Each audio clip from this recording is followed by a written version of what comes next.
Family and fellow soldiers, I'm the Professor, and this is the Moment of Truth. The Orange Man has been signing executive orders demanding all kinds of things from the end of DEI offices and federal agencies to going over to the EEOC and saying that we need to get rid of that too. But not before he puts a right-wing flunky in there who's already declared that she's going to basically be fighting against equal employment. Now, as far as Trump declaring that he wants all the DEI offices and any federal agencies to be closed, well, he's also said he wants their personnel to be placed on paid administrative leave. So this is his big move. Instead of paying DEI administrators to at least be in their offices working, now the taxpayers are going to still be paying those same DEI administrators to not work at all. And you wonder why it is that every business Donald Trump has ever run has been run into the ground. The white right is just a clown show, but hey, even though the culture war has failed to turn out the vote, they might as well try to play to the internet rubes who they think are influential, but in reality they're just catering to those clowns because those reprobates are the only ones who consistently cheerlead for the Orange Man. Trump's busy throwing red meat to the inbreds he calls his base, and just to show he means business about no more DEI, Vivek Ramaswamy, the pump and dump king, got his walking papers. That's right, the guy who was the sock puppet clown for anti-DEI just became the first casualty of ending it. But dumb as he is, I'm sure if you ask him about it, he'll say, I absolutely agree. That's the best move they could have possibly made. Heck, I would have gotten rid of me too. The word on the slimy white media streets is Vivek got his throat cut by Elon Musk, aka Phony Stark. The pretend genius billionaire decided that there can only be one cockroach atop this mountain of feces, and it's gonna be him. So the 2-bit hedge fund pump and dump specialist is now running off to Ohio, allegedly, to try to become governor. And will that go any better than his damn-to-fail presidential run? What do you think? And on a side note, for the trolls in my comments who were guffawing and saying, Professor Truth, didn't you say that Ramaswamy would never get a spot in a Trump White House? First of all, stupid, I said Trump would never pick him to be his VP, no matter how much feckless butt-kissing the little brown-noser did. And that's exactly what happened. The Orange Man chose J.D. Vance, just like he chose a white man, Mike Pence, last time. I never said that Vivek wouldn't get a spot in a Trump White House at all. I wish the trolls would clean the wax out of their ears and pay attention. And secondly, I think it's safe to say my suspicions that Trump and company would never be able to tolerate his presence has now been borne out. So, as I said, Vivek Ramaswamy was doing all that butt-kissing during the campaign, thinking he was going to finesse himself a White House gig, and it was all for nothing. He would never be part of the Trump White House. You're welcome, again. And now Ramaswamy returns to the obscurity from which the white media temporarily plucked him, and he joins Bobby Jindal and Nikki Haley among the other Indian Americans who pushed for all the anti-black gibberish that their paymasters in the white right wanted. But in the end, they all got dumped. Trump was recently asked about who would be recruited in his administration, and he specifically said anyone even associated with Nikki Haley wouldn't even be considered. So not only is he not going to have Nikki Haley in his administration, he won't even consider anyone associated with her. It's like I always said, no honor among sleaze. The Orange Man doesn't like ambition, because those are people who aren't dependably obedient and loyal to him. Even Mike Pence, who was as low on IQ and ability as he was on ambition, still wasn't willing to do what Trump said without question. So this time around, Trump wants a gang of suck-ups who are simply too dumb to disobey him. Elon Musk is about the closest thing to a smart person in that gang, but then again, that ain't saying much. Vivek allegedly got on the wrong side of the MAGAs by saying that immigrants worked harder than native-born Americans, which they took to mean white, and they were right. Vivek railed against DEI and any of the other acronym buzzwords the white right whines about because he wanted to not just be accepted by them, he wanted to be one of them. And they saw this brown-skinned narcissist saying foreign-born workers, and all they heard was brown people like me. They liked their mascots such as Vivek to be seen and not heard. Musk was doing Nazi salutes the other day, and now the little brown shirt is purging the Untermensch from the Orange Man's Fourth Reich. Yeah, a lot of people who told themselves they were on the team, on the inside looking in, they're getting shown the door. And a lot of them never got inside the house in the first place. Last time Trump was in the White House, he pretended to want to have some token people of color in his administration, But this time around, he's not even making a pretense that he wants them. So far, he's only nominated one measly token Negro. The white media reported last month on how black Republicans felt left out of Trump's second term. Talk about slow. Those dimwits didn't realize they hadn't been included in his first term. They're playing the same game that black Democrats like Simone Sanders and Cedric Richmond played. Try to get a White House job as the ultimate resume enhancer. Then you can go on some white media channel or some other white corporation and say, I worked at the White House, so that makes me an insider. Now give me a job. But instead of being the next Ben Carson or Diamond and Silk or even Omarosa, they become the next Stacey Dash and the next Larry Elder. They're not going to be the next big thing. They're going to be the next big nothing. They thought they were going to buck dance for some butter biscuits, and instead of being left a job, they were simply left behind. This is the reason why the black grassroots are smarter than any of these bootlicking Negroes. While we didn't support Kamala Harris, we also had no illusions about what a second Trump term would mean. Loud, obnoxious, and the white supremacists showing themselves for who and what they are unabashedly. Right now, Donald Trump's put a white woman in charge of the EEOC, and she's declared on the internet that she's going to fight against equal employment. As she put it, our employment civil rights laws are a matter of individual rights. That's not true at all, but what she's saying is they want to attack any sort of class action lawsuits, like the kind that Elon Musk has faced for racism that he practices at his companies.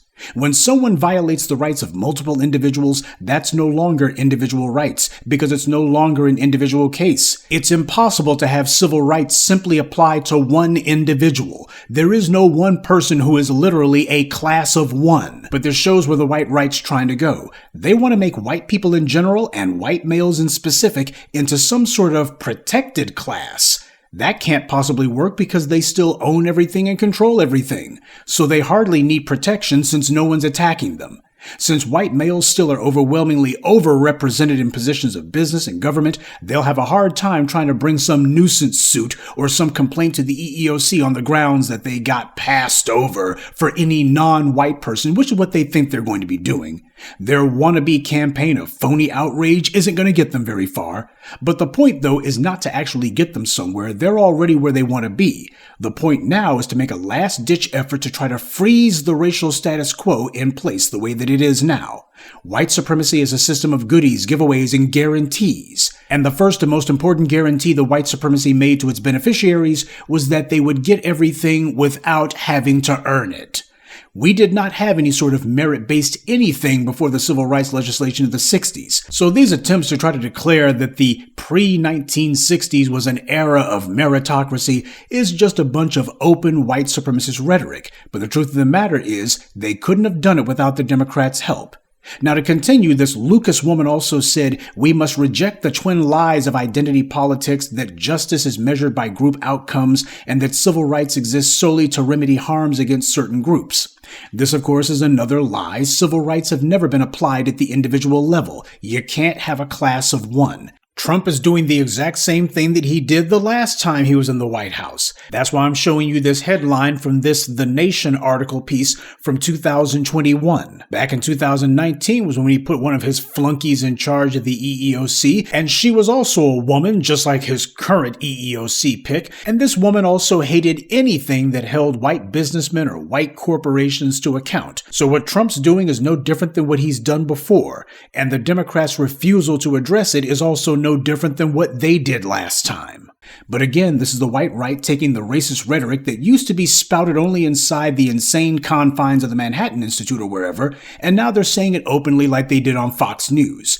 This is them taking their Fox News talking points and trying to make it into policy, declaring that they're basically going to make a last stand. That's what this is. They're going to expose themselves, declare that they're the American Nazi Party, and that they can just do whatever they want. None of this is any surprise. Donald Trump was successfully sued for housing discrimination in the 1970s, so we already know what he's about. We have an open and honest white supremacist in the White House, and he'll do what these scumbags always do. Overplay their hand. The problem that we've had is that we've been here before, and Democrats have always managed to get back into office without doing anything about the open, overt, and intentionally racist policies that they've allowed the GOP to keep putting into place. Democrats did absolutely nothing while the DeSantises and others passed laws like the so-called Stop Woke Act. In fact, Democrats were joining in with them and attacking the same things. Remember, it was Barack Obama who was attacking woke long before the Republicans were. And we had Democrat flunkies telling us that Democrats were the only ones who were going to protect us. Meanwhile, Democrats were telling us to our faces that there was nothing they could do against book bans and teaching slavery was a good thing. So where's the protection been at? Republicans write laws saying that it's okay to hit black protesters with your cars. Where are the Democrats doing retaliatory legislation or trying to overturn it? Instead, the Democrats haven't done anything at all, except for go on television and either the Democrats or their white media surrogates would be attacking their very own supporters and saying, you need to rein in those far leftists. They're hurting the party. These are the people who are going to cost you elections. Meanwhile, the only elections the Democrats won were because the so-called extremists, the people at the fringe, were the ones who turned out to vote. It's been the political equivalent of hustling backwards, except unfortunately the Democrats have actually been able to win elections by doing exactly that, doing nothing at all. Trump and his pals attacking decades-old civil rights legislation will force the actual conversation that the Democrats have been trying to avoid for the last 30 years. The Democrat voters are going to see the Democrats are not standing for civil rights, and at some point there's going to be a backlash, like in 2020, where people demand that Democrats run on a platform of reinforcing and strengthening all these policies that they've allowed the Republicans to tear down. Democrats have been the not-so-silent partners with the Republicans in this decades-long agenda of dismantling civil rights. When the Supreme Court handed down the unconstitutional ruling in the Shelby v. Holder case, Democrats did absolutely nothing about the Voting Rights Act having been dismantled, and again, this was on Barack Obama's watch. When Biden got elected, he didn't do anything about it. In fact, he didn't even say anything about how, we got to prop back up and protect those voting rights legislation. We got to go ahead and make sure that we undo the damage the Republicans did. He didn't say a word about it. And neither did Kamala Harris. Isn't she supposed to be some kind of lawyer? Oh, that's right. She was a prosecutor. She wasn't a civil rights attorney. Republicans attack civil rights legislation, and the Democrats have allowed them to do it. For decades now, Democrats did nothing as trash like Ed Blum filed his nuisance suits against affirmative action. They wouldn't even stand up for affirmative action. They did nothing about the illegal and unconstitutional Michigan so-called emergency manager law until Republicans poisoned an entire black city's drinking water. And even then, all Obama did was come to town and tell everybody, I fixed it, when he didn't do anything at all. They've allowed Republicans to get away with attacking black people's rights constantly and with impunity. What Trump and the white right are doing right now is simply continuing their practice of taking advantage of the huge opening the Democrats have given them because the Democrats refuse to push back. When you see morons like nigga Jim Clyburn, America's favorite sharecropper, attacking black voters for sloganeering, suck sloganeering, and he doesn't say a word about stopping the Republicans' non-stop litany of racist policies masquerading as laws, that tells you that neither he nor any other Democrat intends to do anything. Did Kamala Harris run on a platform of stopping the GOP's performative extremism like the idiocy that DeSantis engages in? No. Did she even mention any of the Republicans' legislative antics? Of course not. And that's why this is happening. Democrats have been given chance after chance after chance to be in charge of the government. When Barack Obama took office in 2008, Democrats controlled the House, the Senate, and the presidency for the first 2 years of his administration. And what did he do with it? Well, he did something for everyone except black people. When Joe Biden took office in 2020, it was the same thing. Black voters handed Democrats control of the House, the Senate, and the presidency. And what did Biden do with that? He funneled more money to the thugs in blue, and he made sure to give his crackhead son a pardon. He didn't say a word about Democrats shutting down the Republicans' legislative war on civil rights.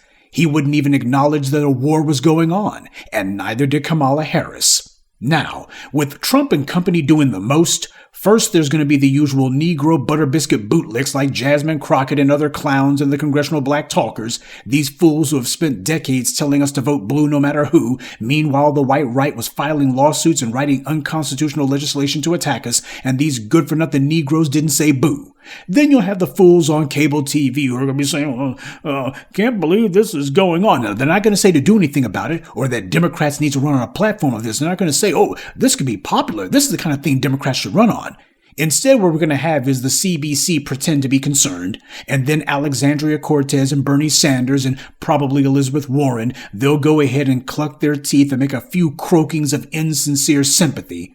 But only when the rank-and-file Democrats continue to make a persistent issue of it will some of them finally be pressured to say, well, something needs to be done. Because up until now, Democrats have basically acted as if there was no racism in America, and they've gone along with the GOP's narrative in all but name.